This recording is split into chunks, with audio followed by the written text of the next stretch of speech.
Hi. So this is Swati, currently first year MBBS student at ASMC चिंदौरा। तो देखो, मुझे पता तुम्हें बहुत पढ़ना है, तो मैं बिना टाइम वेस्ट किए स्टार्ट करती हूँ। देखो, मेरे जर्नी का दो पार्ट होता है, 11th-12th की जर्नी, फिर ड्रॉप ईयर की जर्नी। लाइक 11th-12th में तो ऐसा मैंने कुछ भी नहीं किया था जो मैं तुम्हें ये बता सकूँ कि उसकी वजह से सिलेक्शन होता है। बट मैंने ऐसा बहुत कुछ नहीं किया था जिसकी वजह से मेरा सिलेक्शन नहीं हुआ था, वो मैं तुम्हें बता सकती हूँ। और फिर ट्वेल्थ की जर्नी होगी, जो ड्रॉप ईयर में मैंने जो भी पढ़ाई की थी, जो भी सब कुछ किया था। तो 11th-12th में मैं रेगुलर स्कूल गोइंग स्टूडेंट थी। तो सबसे बड़ी गलती तो मेरी यही थी कि मैं स्कूल जाती थी और मेरे 8-9 घंटे बर्बाद हो जाते थे, क्योंकि वहाँ पे ऐसा नीट से रिलेटेड आपको कुछ भी नहीं बताया जाता, और ये ट्रू है, मैक्सिमम स्कूल्स में यही होता है। फिर उसके बाद मेरी दूसरी गलती थी कि मैंने कोई बैच नहीं लिया था, कुछ भी मैंने लिया था, मैं खुद से पढ़ती थी, YT से पढ़ती थी, जो कि अच्छी चीज़ थी। बट मेरे को प्रॉपर गाइडेंस नहीं थी, जिसकी वजह से मैंने बहुत कुछ मिस कर दिया था। मैं अलग सर के पुराने लेक्चर्स देखती थी, सिर्फ वही एक अच्छा चीज़ मैंने किया था जो मुझे ड्रॉप ईयर में भी, जिसका मुझे फ़ायदा हुआ कॉन्सेप्ट के फॉर्म में। और मैंने कोई टेस्ट नहीं दिया था, मैंने कोई रिवीजन नहीं किया था, ना मैंने कोई भी चैप्टर्स को दोबारा से रिव्यू किया था। एक चैप्टर मैं कंप्लीट करती थी, आगे बढ़ जाती थी, और ऐसे ही करते रह जाती थी। और मैंने पूरा सिलेबस रिवाइज़ किया था सिर्फ लास्ट के 1 महीने में, जब मेरा बोर्ड्स ख़त्म हो गया था। लास्ट के 1 महीने में जो भी रिवाइज़ किया था वो किया था, और मैंने टेस्ट दिया। उसके बाद उसमें 10-15 टेस्ट दिए थे, जिसमें मेरे मार्क्स 400, 350, 300, 400 ऐसे ही आते थे। और मुझे पता था मेरा होने से तो रहा। और मेरी एक गलती ये भी थी कि मैंने मान लिया था कि इस बार मेरा सिलेक्शन नहीं होने वाला, और ये मैंने 12th के मिड में ही मान लिया था, जिसकी वजह से आप मानो या फिर मत, लेकिन आपकी प्रिपरेशन डाउन हो जाती है, क्योंकि आपके मन को ये लगने लगता है कि अब तो होने से रहा, तो मत ही पढ़ो, उससे अच्छा। फिर उसके बाद मेरे 430 मार्क्स आए थे उस बार। फिर मुझे तो पता था कि मेरे को प्रॉपर प्रिपरेशन स्टार्ट करनी है इस साल से। तो मैंने बैच लिया, यकीन बैच, और मैंने उसके अगले दिन से ही मैंने पढ़ना स्टार्ट कर दिया था। हमारा बैच 14 मई से स्टार्ट हो रहा था, तो मैंने उसके पहले बीच में थोड़ा थोड़ा मैं पढ़ रही थी। उसके बाद जब मैंने अपने बैच के लिए पढ़ना स्टार्ट किया था, पहले दिन से ही जो भी लेक्चर्स लगे मैंने वो अटेंड किया। मैंने लाइव लेक्चर कभी नहीं देखा, मैं लेक्चर्स को मतलब थोड़ी देर बाद देखती थी ख़त्म होने के, क्योंकि मुझे लाइव देखना पसंद नहीं था। बहुत सारा डिस्ट्रैक्शन मुझे फील होता था वहाँ पे, कमेंट सेक्शन एंड ऑल, और मुझे 2x पे देखना लेक्चर सही लगता था, तो इसीलिए। फिर उसके बाद मैं उसी दिन वो DPP करती थी, फिर टेस्ट जो भी होता था मैं वो देती थी, रिवीजन सब कुछ मेरा प्रॉपर हो रहा था। जो भी उन्होंने असाइनमेंट दिया, टॉपर्स असाइनमेंट दिया स्पेशल से, जो भी, वो मैंने सारा किया। मैंने एक्स्ट्रा और कुछ भी नहीं किया था, ना कोई बुक लगाया था। जबकि मैंने 11th-12th में DC पांडे, और 12th में आके 11th में तो मैंने कोई बुक नहीं लगाई थी। 12th में मैंने DC पांडे और MS चौहान, ब्ला ब्ला पता नहीं क्या क्या लगाया था, लेकिन मैंने किसी चीज़ को थॉरोली फॉलो नहीं किया।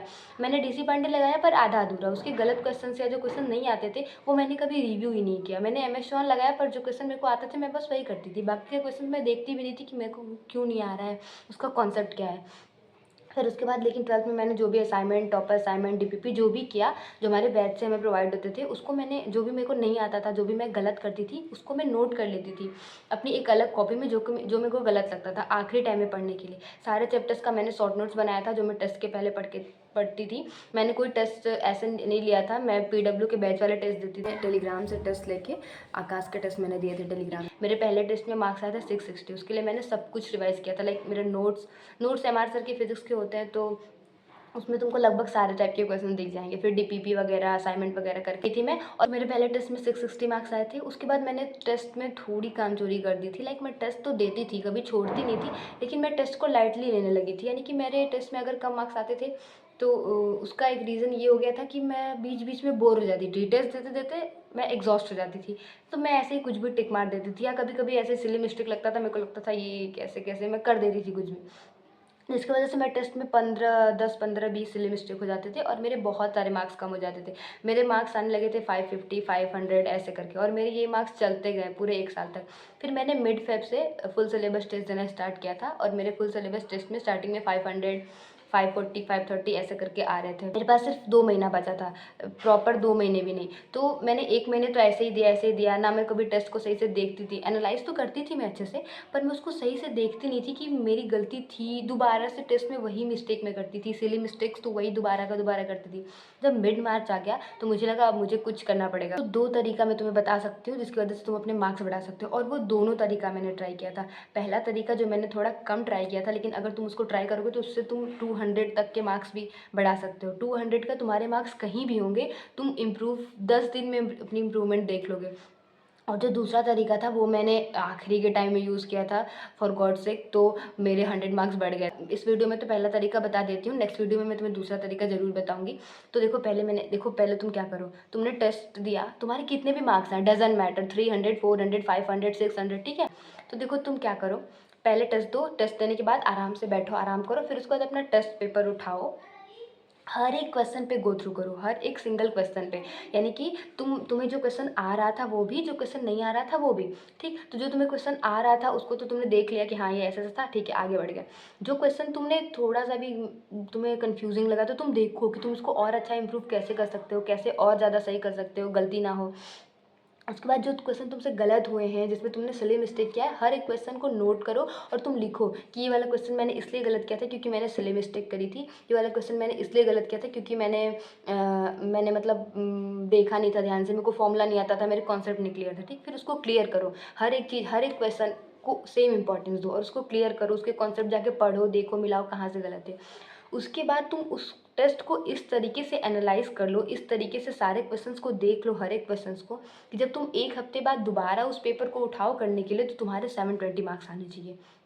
इसका क्या मतलब हुआ कि तुम्हें उस पेपर के सारे क्वेश्चंस आते हैं, 180 सवाल तुम्हारे क्लियर हैं, तुम्हें वो सारा क्वेश्चन आता है। अगर तुम ऐसा करते हुए, अगर तुम एक महीने में 30 पेपर भी देते हो, डेली एक पेपर देते हो, तो तुम्हारे लगभग 5000 तुम्हारे क्वेश्चंस तुम्हें आते हैं, जो जिसका तुम्हें आंसर पता है, कॉन्सेप्ट पता है, कैसे लगता है ये पता है, तुम्हें उसके बारे में सब कुछ पता है। तो और कहाँ से क्वेश्चन आता है, उन जो पेपर बनाते हैं उन वो भी हमारे सिलेबस से ही क्वेश्चन देते हैं, ये तो तुम्हें भी पता है। जबकि पेपर इजी भी आता है, जब तुम पढ़ के जाते हो ना उससे पेपर इजी आता है। वो बस बात होती है कि तुम उस टाइम क्लिक नहीं कर पाते दिमाग से कि कैसे मुझे ये चीज़ करनी थी, जो तुम्हें बाद में आके याद आ जाता है, वो भी बहुत सारी चीज़ें। तो अगर तुम ऐसे करते हो तो तुम 4-5 दिन में भी देखोगे कि तुम्हारे मार्क्स बढ़ रहे हैं, क्योंकि तुम्हारा कॉन्सेप्ट क्लियर होते जा रहा है। देखो टेस्ट देने में 3 घंटा लगता है, लेकिन अगर तुम एक प्रॉपर टेस्ट एनालिसिस करते हो, जिस इंसान के 500 से 550 से 600 नंबर आ रहे हैं, उसको टेस्ट एनालिसिस करने में 7 घंटे लग सकते हैं, वो भी एकदम अच्छे से। वो भी सारा मैं मिला के बता रही कि तुम उस चीज़ को देखो, उसके बाद आके पढ़ो, उसको मैं भी ऐड करके बता रही हूँ। तो तुम्हारा ये चीज़ अगर तुम करते हो तो तुम्हारे मार्क्स पक्का बढ़ेंगे। बाकी ऑल द बेस्ट, अच्छे से पढ़ाई करते रहो, डरने की कोई बात नहीं है, भगवान जी साथ है, सब अच्छे से हो जाता है। बस तुम खुद पे विश्वास रखो, भगवान जी पे विश्वास रखो और मेहनत करते जाओ। All the best, thanks for watching, bye bye.